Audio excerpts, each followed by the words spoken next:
Sunday, Monday, happy days. Tuesday, Wednesday, happy days. Thursday, Friday, happy days. The weekend comes, my cycle hums, ready to race to you. These days are happy days.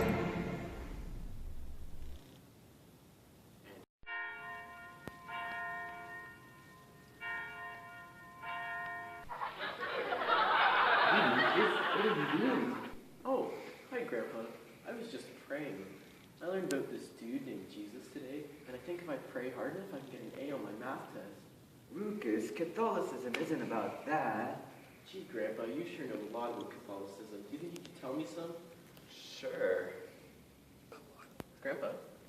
Huh? You're supposed to tell me about the church. All right. Look, Lucas, I'm sorry. I can't remember anything. Maybe your grandma can help you out. Grandma? When I was little, my mother used to tell me about the early Christians. And this was back when Jesus' disciples would go and spread Jesus' message to all of the Jewish people. And everybody was really excited then because we'd realized that God had fulfilled all of his covenantal promises to the people. So on the first day of every week, all of the baptized people would gather and we'd break the bread in honor of Jesus' memory. And everybody in our community would share our possessions and help out the poor in order to honor Jesus' words and actions. What happened next, Grandma? You remember this part, Andy? Grandpa? Oh, of course, yeah. Time of 7, Jerusalem was destroyed and those Romans and Greeks came in.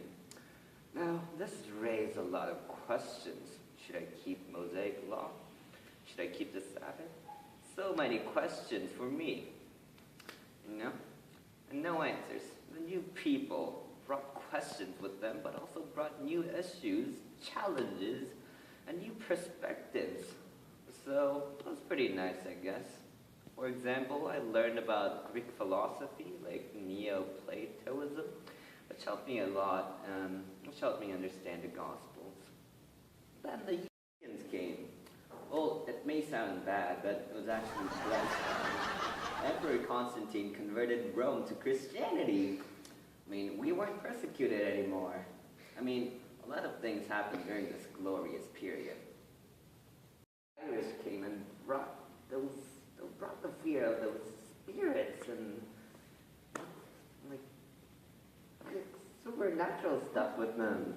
They would repent for everything they did because they're so scared.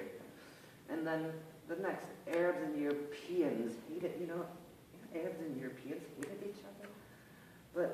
But this guy named St. Thomas Aquinas rediscovered Aristotle in the Arabs' writing. Like, how cool is that, Lucas? Mm-hmm. And then the schism of Eastern and Western church came, and then we were divided once more. And then finally, soon after, Eastern Church divided again into Catholic and Protestant. Well, and we're divided once again. What happened after that, Grandpa?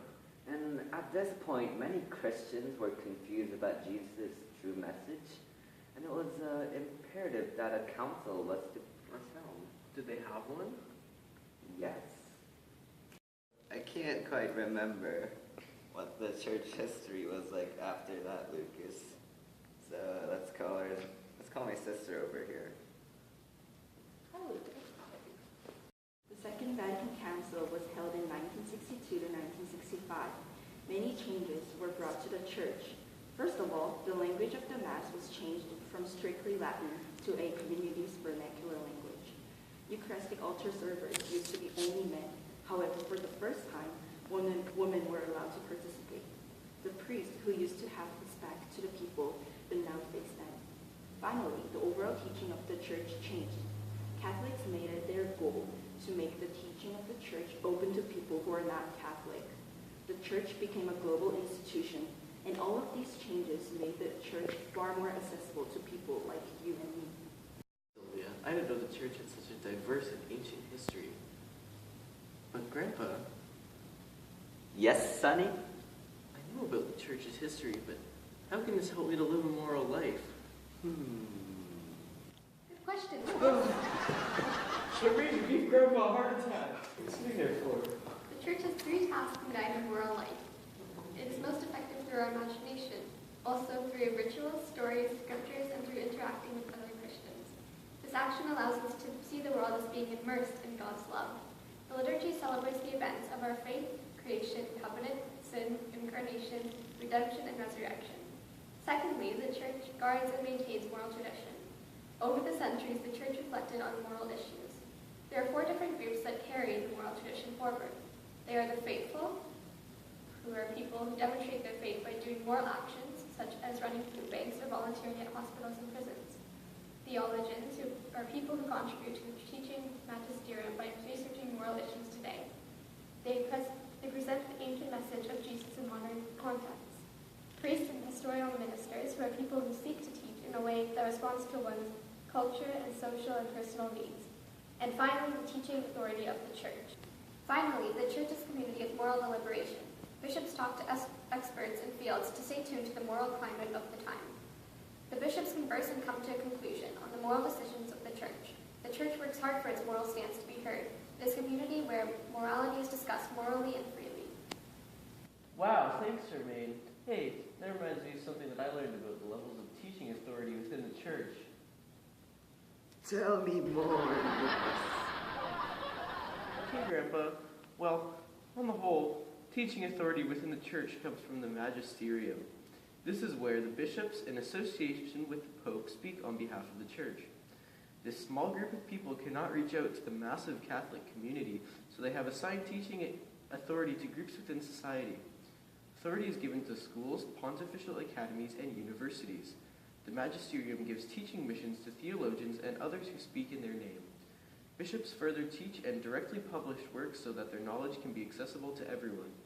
Within the magisterium, there are 2 levels of teaching authority. Ordinary magisterium, people who work in ecumenical councils or messages delivered by the Pope, and ordinary magisterium, or normal daily teaching of the bishops. Teaching is very important to Catholics as they believe it is binding for all believers. Wow, I sure learned a lot today.